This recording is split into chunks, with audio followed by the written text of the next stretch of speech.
இந்த வீடியோ பார்க்குற எல்லாருக்கும் வணக்கம். இன்னைக்கு என்ன செய்ய போறோம்னு அன்னைக்கு ஒரு 3 விதமான சட்னி, இட்லி தோசை எல்லாத்துக்கும் தொட்டு சாப்பிட்ற மாதிரி ஒரு சட்னி ரெசிபி தான். இதில் வந்து பாசிப்பருப்பு, அதாவது சிறுபருப்பை வச்சு வறுத்துட்டு நல்லா தேங்காயெல்லாம் சேர்த்து நல்லா தண்ணி சட்னியாக அரைக்க போகிறோம். சிறுபருப்பு தண்ணி சட்னி. இது வந்து இட்லியை நல்லா சுட சுட அவிச்சிட்டு நல்ல சட்னி இட்லிக்கு மேலே சட்னியை நல்லா பொதன்னு ஊற்றி நல்லா ஊற வச்சு சாப்பிட்டோம்னா செம்ம டேஸ்ட்டாக இருக்கும் இந்த சிறுபருப்பு தண்ணி சட்னி. அடுத்து ரெண்டாவதாக அரைக்க போகிற சட்னி வந்து கார சட்னி, தக்காளி இல்லாமல் ஒரு கார சட்னி. அதுவும் நல்ல முருவலாக நல்ல நெய் விட்டு தோசை சுட்டுட்டு தோசைக்கு மேலே நல்லா தடவிட்டு அது மேலே நல்லா வெங்காயம் போட்டு நல்லா சுட்டு மடித்து சாப்பிட்டோன்னு வைங்களேன், வேணும்னு சாப்பிடலாம். அந்த அளவுக்கு அந்த கார சட்னி இருக்கும். அடுத்து மூணாவதாக அரைக்கிற போகிற சட்னி வந்து ஆந்திரா சட்னி, ஆந்திரா கார சட்னி. அதுவும் காரமாக தான், காரம் புளிப்புமா நல்ல டேஸ்ட்டாக இருக்கும். அதுக்கு வந்து நம்ம காஞ்ச மிளகாய் எதுவுமே சேர்க்காம பொடியை யூஸ் பண்ணி, காஞ்ச மிளகாய் தூள் இருக்கு இல்லையா, அந்த மிளகாய் தூளை யூஸ் பண்ணி அந்த சட்னி அரைக்க போகிறோம். மூணுமே செம்ம டேஸ்ட்டாக இருக்கும். எப்படி செய்யலாங்கிறத வாங்க பார்ப்போம். ஃபஸ்ட்டு தேவையான பொருளை சொல்லிடுறேன்.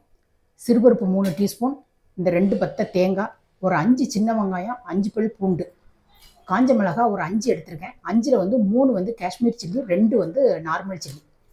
அது கொஞ்சம் கலர் கொடுக்குங்கிறதுனால அந்த மாதிரி எடுத்திருக்கேன். கொஞ்சமாக எண்ணெய் விட்டுருக்கேன்.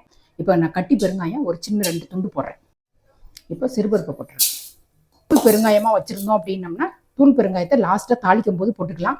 நான் கட்டி பெருங்காயத்துக்குனால தான் எண்ணெய் விட்டுருக்கேன். இல்லைனாக்கி வெறும் சட்டிலேயே பருப்பு வறுத்தா போதும். ஒரு 3/4 வாசி பருப்பு வறுபட்ட உடனே நான் அந்த 2 உடச்சி வச்சுட்டேன் மிளகாயை, அதனால் அதை சேர்த்தேன். இந்த அளவுக்கு செவந்த உடனே வெங்காயத்தையும் பூண்டையும் போட்டுறேன். போட்டுட்டு அப்படியே லைட்டாக பெரட்டி விட்டுட்டு அப்படியே நான் அடுப்பை ஆஃப் பண்ணிடுறேன். இது வந்து அப்படியே ஆற வைக்கும்போது அந்த சூட்லேயே வெங்காயம் இருந்தால் போதும். அடுப்பை ஆஃப் பண்ணிடுறேன்.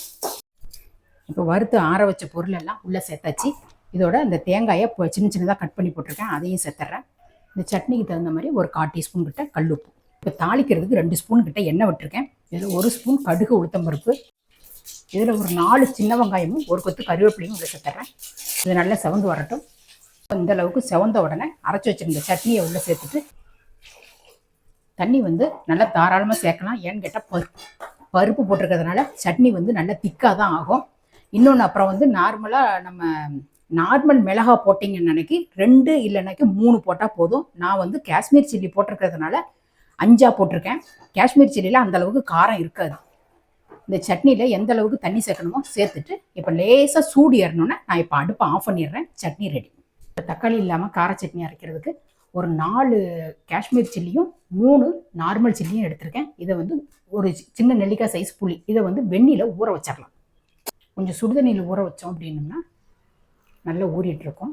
இப்போ உளுத்தம்பருப்பு வறுக்கிறதுக்கு உளுத்தம்பருப்பு மட்டும் வறுத்தோம் அப்படின்னா எண்ணெய் தேவையில்லை. நான் வந்து கொஞ்சம் பெருங்காயம் போட்டு வறுக்கிறதுனால கொஞ்சமாக எண்ணெய் விட்டுருக்கேன். இல்லைனாக்கி வெறும் சட்டிலேயே உளுத்தம்பருப்பு வறுத்தா போதும். நான் சின்னதாக ஒரு 2 துண்டு கட்டி பெருங்காயத்தை போடுறேன். அது நல்லா பொரிஞ்சு வரட்டும். இதோட ஒரு 1/2 ஸ்பூன் உளுந்தம்பருப்பு. இந்த உளுந்தம்பருப்பு நல்லா செவந்து வரணும். இதை வந்து நான் அப்படியே மிக்சி ஜார்லேயே எடுத்துடுறேன். அப்படியே ஆற வச்சுட்டு ஃபஸ்ட்டு வந்து பருப்பை வந்து நல்லா குறப்பாக அரைச்சி எடுத்துடணும். அதே கடாயில் 1 ஸ்பூன் கிட்ட எண்ணெய் விடுறேன். 2 நல்ல பெரிய சைஸ் வெங்காயம், 2 வெங்காயத்தை கட் பண்ணி வச்சுருக்கேன். ஒரு 7-8 பல் பூண்டு, இந்த 2த்தையுமே உள்ளே சேர்த்துட்றேன். சேர்த்துட்டு நல்லா கண்ணாடி பதத்துக்கு வதக்கி விட்டுறலாம். இப்போ உளுத்தம்பருப்பையும் பெருங்காயத்தையும் அரைச்சி எடுத்துகிட்டு வந்துட்டேன். இந்த வெங்காயம் வதங்கிட்டே இருக்கிறதுக்குள்ளே இதெல்லாம் அரைச்சிடலாம். இதில் வந்து மிளகாயும் புளியும் ஊற வச்சோம்ல, அப்படியே நான் தண்ணியோடையே உள்ளே சேர்த்துட்டு இதையும் நைஸாக அரைச்சி எடுத்துகிட்டு வந்துடுறேன். இந்த வெங்காயம் வந்து இந்த அளவுக்கு வதங்கினா போதும். இப்போ அடுப்பை ஆஃப் பண்ணிடுறேன்.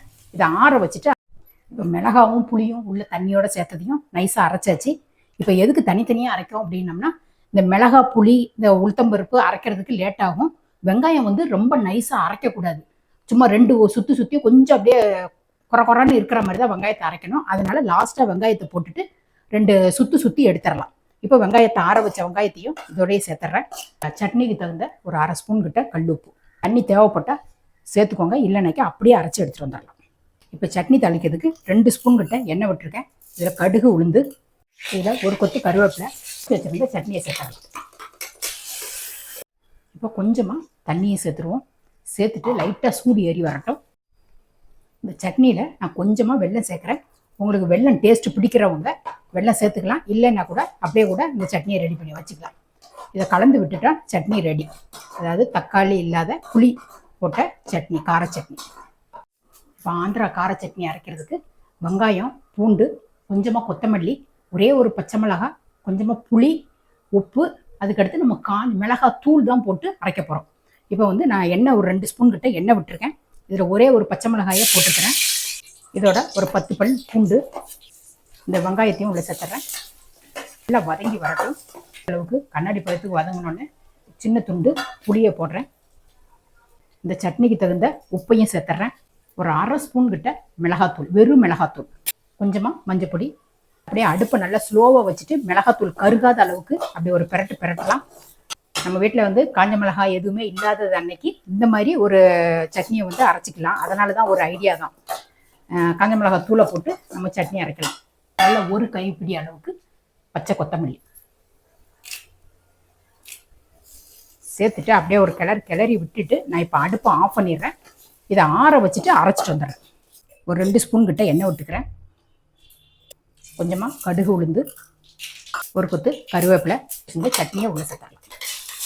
இதில் கொஞ்சமாக நான் தண்ணி சேர்க்குறேன். கலந்து விட்டுட்டு இந்த தண்ணி சேர்த்துருக்கிறதுனால லைட்டாக சூடு ஏறட்டும். இப்போ இந்த சட்னி ரெடி. இந்த 3 விதமான சட்னியும் ரெடி ஆயிடுச்சு. இந்த 3 சட்னியுமே ஒவ்வொரு டேஸ்ட்டில் தான் இருக்கும். இந்த பருப்பு சட்னி வந்து சிறுபருப்பு சட்னி வந்து நல்லா தண்ணியாக வச்சிங்கன்னு நினைக்கி இட்லி மேலே அப்படியே நல்லா மேலே ஊற்றிக்கிட்டு பிசைஞ்சு சாப்பிட்டோம்னா சூப்பராக இருக்கும். இது கார சட்னி, தோசை எல்லாத்துக்குமே தொட்டு சாப்பிட்றதுக்கு 3 விதமான டேஸ்ட்டில் சட்னி ரெடி. 3 விதமாக சட்னி அரைச்சி காட்டியிருக்கேன். இன்னும் எதுக்கு வெயிட் பண்ணிட்டு இருக்கீங்க? போய் 3 விதமான சட்னியை அரைச்சி சாப்பிட்டு டேஸ்ட் பண்ணிவிட்டு கமெண்ட் பண்ணுங்கள். இதே மாதிரி அடுத்த ஒரு சூப்பரான ஒரு வீடியோவில் நான் உங்களை சந்திக்கிறேன். நன்றி, வணக்கம்.